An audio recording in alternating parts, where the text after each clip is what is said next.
Hi, I'm Jessica with Gold Rush Expeditions, and today we're at the Empire Mine, not too far out of Hill City, South Dakota. And behind me here is a massive winch foundation. This would have had the winch on top of it that would have pulled the ores up from the massive shaft right next to me. We have hundreds of thousands of tons of waste dump around here that has not been seen in a really long time. Most of it's overgrown with pine needles and things like that. Based off the size of the waste dump, the hoist foundations, and the size of the head frame that was over the shaft, I would say there's over 3,000 feet of workings.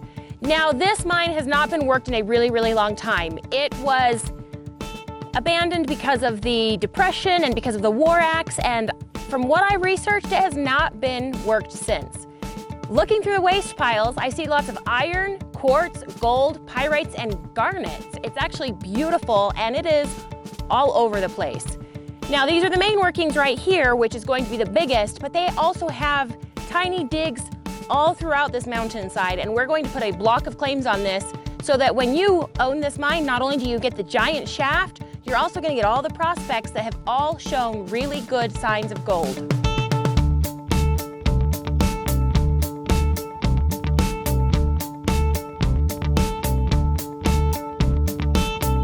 The Empire Gold Mining claims were owned and operated by the Empire Gold Mines Incorporated from 1934 to 1940 and included the Golden Slipper and Forrest City mines. Massive winch foundations indicate large ore cars with huge amounts of ore were hoisted from the mine depths below.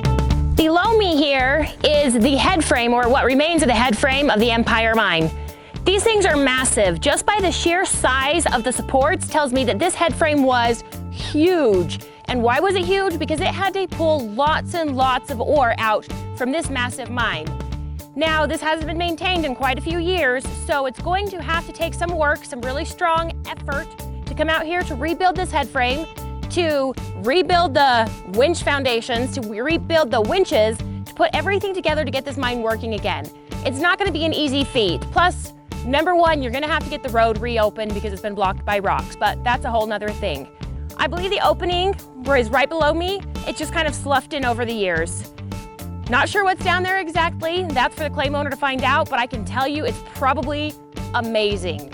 One thing that does tell me that this mine is also huge, not just because of the size of the winch and the head frame, it also had air and water ran to it. Throughout here I can see air and water pipes.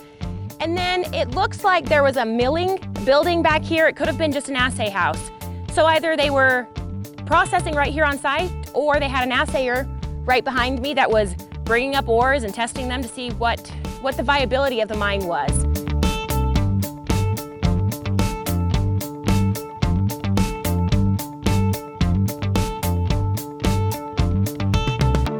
There are prospects and massive waste piles throughout, where gold, pyrites, and garnet can be found.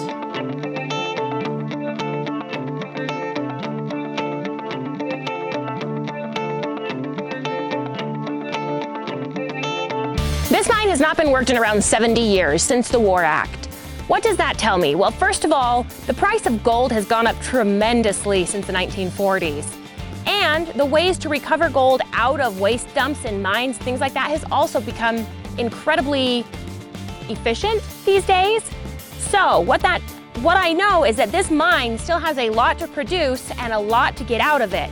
It's not going to be an easy feat because it is going to take a plan of operations, and it's going to take some investment, it's going to take some capital. But mines that are working today really are making millions of dollars a year.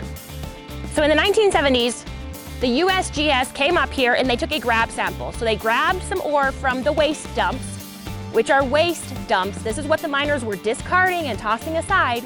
They got 0.6 ounces of gold in that little sample, that grab sample. That's what miners threw away. So can you imagine what's still down below? If you were really ambitious and just started to work the waste dumps, you could actually get a profit simply by starting there.